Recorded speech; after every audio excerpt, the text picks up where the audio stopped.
seul geste de toi viendra mon secours.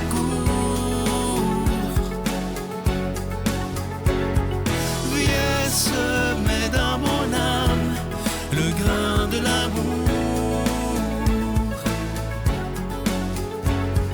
Je traverse un désert et je meurs de soif. Montre-moi le mystère qui garde la foi. Bonjour, bienvenue à votre émission La Victoire de l'amour en ce samedi 2 septembre. J'espère que vous allez bien. On rejoint tout de suite pour sa chronique l'abbé Stéphane Roy et à l'homélie, ce sera l'abbé David Vincent.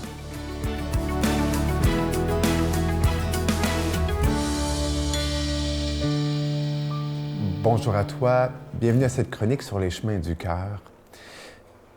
Je ne sais pas si tu as déjà fait l'expérience de te dire qu'une personne, un conjoint, une conjointe, un ami, un parent, t'aime, mais qu'il ne t'aime pas comme tu en aurais besoin, comme tu voudrais. Ou peut-être que tu t'es fait dire que tu n'aimais pas l'autre, que l'autre doutait de ton amour, et pourtant que toi, tu sais que tu l'aimes. On peut en faire l'expérience dans tellement de relations. Un élément de réponse serait que d'aimer l'autre tel qu'il est. Mais en même temps, réfléchissant à ça, et puis j'ai été amené l'autre jour dans le travail que je fais sur moi-même à regarder ça, eh bien, je me suis dit qu'on n'a pas à prendre pour acquis que l'autre devine ce dont on a besoin. Et qu'on n'a pas non plus à jouer au devin quand il s'agit d'aimer l'autre ou de deviner ses besoins. Dans les accompagnements de couple que je fais, souvent, ça, c'est quelque chose qui est pris pour acquis. Il devrait savoir, elle devrait savoir, ça fait tant d'années. Et on prend l'autre ou on se prend pour un devin. On devrait deviner. Une question simple, il me semble, serait de demander à l'autre, « Peux-tu m'aider à t'aimer? » De dire à l'autre, « Tu sais, je t'aime, mais je peux t'aimer que, je t'aime que comme je suis, comme je pense qu'il est bon de t'aimer, comme j'ai appris, entre autres dans les relations filiales, hein, de parents à enfants. Hein. On a appris à aimer à partir de nos expériences positives ou négatives. Hein. Mais il serait bon de demander à l'autre, « Peux-tu m'aider à t'aimer? » Et puis, c'est un aveu à ce moment-là d'humilité, puis c'est un aveu de vouloir grandir, communiquer, ce qui ne peut que faire grandir, nous faire grandir personnellement, mais faire grandir notre relation. Et je suis convaincu que l'exercice de se faire poser à soi-même la question « Peux-tu m'aider à t'aimer? » eh bien, nous ferait travailler sur nous-mêmes, parce que c'est pas si évident que ça. Je te souhaite une bonne semaine. Notre Père qui es aux cieux, que ton nom soit sanctifié, que ton règne vienne, que ta volonté soit faite sur la terre comme au ciel. Donne-nous aujourd'hui notre pain de ce jour.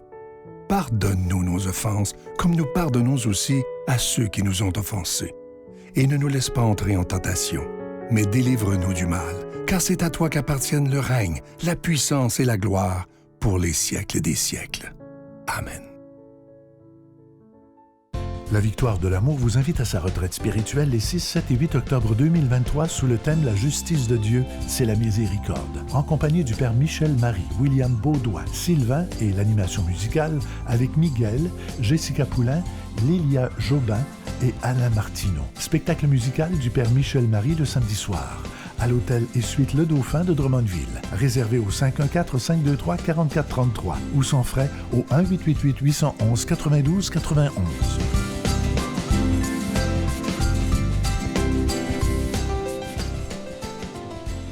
Je suis tellement content de vous parler de ce nouveau cadeau du mois pour le mois de septembre. Je suis tellement content. Il s'agit de mon tout nouveau livre qui s'intitule « Mise en forme pour l'âme. Retrouvez votre santé spirituelle ». Et imaginez, il faut que je vous raconte ça, j'ai été tellement privilégié de pouvoir travailler avec Lambert. Lambert, c'est lui qui a écrit avec Ginette Renault le dernier livre de Ginette. Alors imaginez comment je suis privilégié d'avoir pu travailler avec Lambert. Il a su exactement cerner ce que je voulais dire dans ce livre-là. Et il a une façon d'écrire absolument extraordinaire. Alors, je le remercie de tout cœur. Je vous rappelle que vous recevrez ce livre qui est très facile à lire avec un don de 25 $ et ça se donne bien cadeau avec un don de 40 $. Je vous donne l'adresse. La Victoire de l'amour, case postale 120, succursale Boucherville à Boucherville, le J4B 5E6. Je vous la redonne. La Victoire de l'amour, case postale 120, succursale Boucherville à Boucherville, le J4B 5E6. Également par téléphone, par carte de crédit, du lundi au jeudi de 8h à 17h dans le 514-523-4433, 523-4433 ou sans frais le 1-888-811-9291, 1-888-811-9291 et aussi sur notre site Internet. Ça, c'est ouvert 24 heures par jour. C'est un moyen rapide, sécuritaire et efficace de faire votre don. C'est le www.lavictoiredelamour.org. Alors, je vous rappelle mon tout nouveau livre qui a été écrit en collaboration avec l'unique Lambert. Il s'agit de Mise en forme pour l'âme. Retrouvez votre santé spirituelle. Merci de tout cœur de votre don en ce début de nouvelle saison. Ensemble, tous ensemble, on peut faire une différence.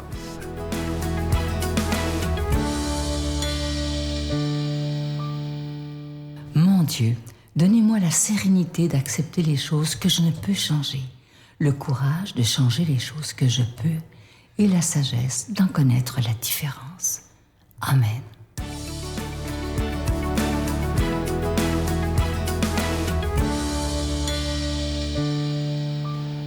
Écoutons la parole de Dieu, le message qui nous est destiné pour nous ce matin.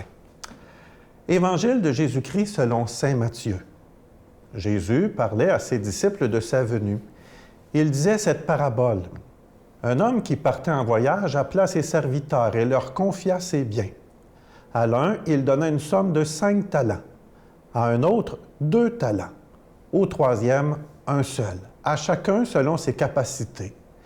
Puis il partit. Aussitôt, celui qui avait reçu 5 talents s'occupa de les faire valoir et en gagna 5 autres. De même, celui qui avait reçu 2 talents en gagna 2 autres. Mais celui qui n'en avait reçu qu'un creusa la terre et enfouit l'argent de son maître. Longtemps après, leur maître revient et il leur demanda des comptes.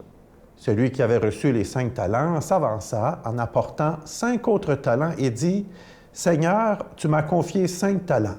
Voilà, j'en ai gagné 5 autres. Très bien, serviteur bon et fidèle. Tu as été fidèle pour peu de choses, je t'en confierai beaucoup. Entre dans la joie de ton maître. » Celui qui avait reçu 2 talents s'avança ensuite et dit « Seigneur, tu m'as confié 2 talents. Voilà, j'en ai gagné 2 autres. Très bien, serviteur bon et fidèle. Tu as été fidèle pour peu de choses, je t'en confierai beaucoup.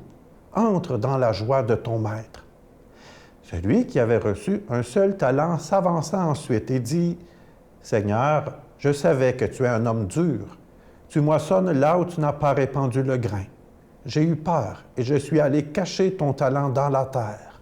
Le voici, tu as ce qui t'appartient. » Son maître lui répliqua « Serviteur mauvais et paresseux, tu savais que je moissonne là où je n'ai pas semé, que je ramasse le grain là où je ne l'ai pas répandu. Alors il fallait placer mon argent à la banque, et à mon retour, je l'aurais retrouvé avec les intérêts. Enlevez-lui donc son talent, et donnez-le à celui qui en a 10. À celui qui a, on donnera encore, et il sera dans l'abondance. Mais celui qui n'a rien se verra enlever même ce qu'il a. » Acclamons la parole de Dieu. Louange à toi, Seigneur Jésus. Les talents, les qualités que l'on reçoit. Peut-être que parfois on se sous-estime et on ne se pense pas assez à la hauteur. Pourtant, nous avons chacun nos limites, bien sûr, nous ne sommes pas parfaits, mais j'aimerais peut-être vous donner 2 exemples de personnes qui ont su faire fructifier ce qu'ils avaient reçu, même si au départ c'était bien modeste. Je pense à un grand personnage historique que vous connaissez sûrement, Albert Einstein. Saviez-vous qu'à l'école, c'était pas facile pour lui? Son professeur disait de lui qu'il n'irait nulle part dans la vie parce qu'il avait de la difficulté, parce que c'était un élève rebelle, insoumis, très actif. Peut-être qu'aujourd'hui, on pourrait comparer à un enfant hyperactif aujourd'hui. Même le jour où, en 1895, il a voulu s'inscrire à l'École polytechnique de Zurich, il a manqué son test d'admission. Il a fallu qu'il s'inscrive à une autre université. Pourtant, cela ne l'aura pas empêché de devenir un des plus grands scientifiques du 20e siècle, avec la théorie de la relativité. Un autre exemple, peut-être plus du monde religieux, je pense à Louis-Zéphirin Moreau, originaire de Bécancour. Un bienheureux, quelqu'un qui est sur la voie de la sainteté. Louis-Zéphirin Moreau, alors qu'il voulait entrer au grand séminaire de Nicolette, a été refusé parce qu'il avait la santé trop fragile, il était trop frêle. Il aurait dû aller s'inscrire au grand séminaire de Montréal, où il aurait été accepté. Et finalement, quelques années plus tard, il deviendra l'évêque de Saint-Hyacinthe. Un évêque, un pasteur, j'oserais dire un homme de foi qui aura marqué le Québec à travers, j'oserais dire, son témoignage, sa personne. 2 petits exemples bien simples qui nous montrent des fois qu'avec ce que l'on a reçu, des fois même si on a l'impression que ce n'est pas grand-chose, nous pouvons accomplir beaucoup. C'est ce que nous enseigne Jésus dans l'Évangile.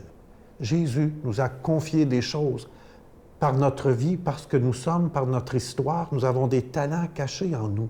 C'est à nous de les faire grandir, de les faire s'épanouir et de les mettre au service des autres. Bien sûr, ce n'est pas toujours évident. Parfois, peut-être qu'on peut dire, suis-je à la hauteur? Suis-je la bonne personne? Il me semble que je ne serais pas capable d'y arriver. Il me semble que ce n'est pas pour moi, ça devrait être quelqu'un d'autre. Dans l'Évangile, Jésus est en train de nous dire de faire confiance à ce qu'il y a été déposé en nous et surtout de le faire grandir, de le mettre vraiment au service des autres, au service du projet du Seigneur, que le Seigneur a pour nous et pour le monde aussi. De développer cette confiance aussi en se tournant vers le Seigneur que lui, il est là justement pour faire grandir, faire fructifier ce qu'il a en moi. Ne nous laissons peut-être pas trop remuer par la fin brute, rude de l'Évangile où on dit qu'on va même enlever le peu à celui qui, dans le fond, n'a presque rien parce qu'il n'a rien fait. Mais accueillons surtout ce message de Jésus qui nous dit qu'avec ce que nous avons reçu, nous pouvons accomplir de grandes choses. Et moi, je vous bénis, le Père, le Fils et le Saint-Esprit. Amen. Je vous salue Marie, pleine de grâce. Le Seigneur est avec vous. Vous êtes bénie entre toutes les femmes, et Jésus, le fruit de vos entrailles, est béni. Sainte Marie, Mère de Dieu, priez pour nous pécheurs, maintenant et à l'heure de notre mort. Amen.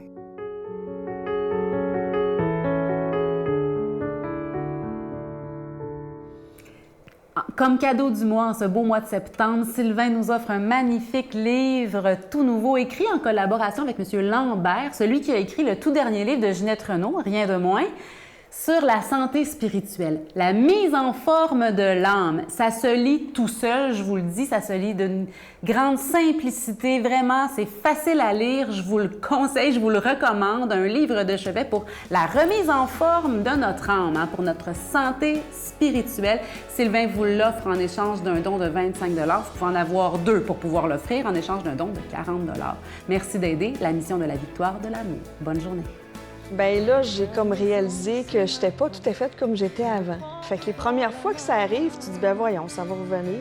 Maman, dis-moi comment on fait pour être forte quand tout s'écroule autour de nous. Comment on fait pour tenir le coup? Je sais bien qu'un jour tu t'en iras, que je n'aurai plus tes bras. Mais d'ici là, j'aimerais bien t'écouter.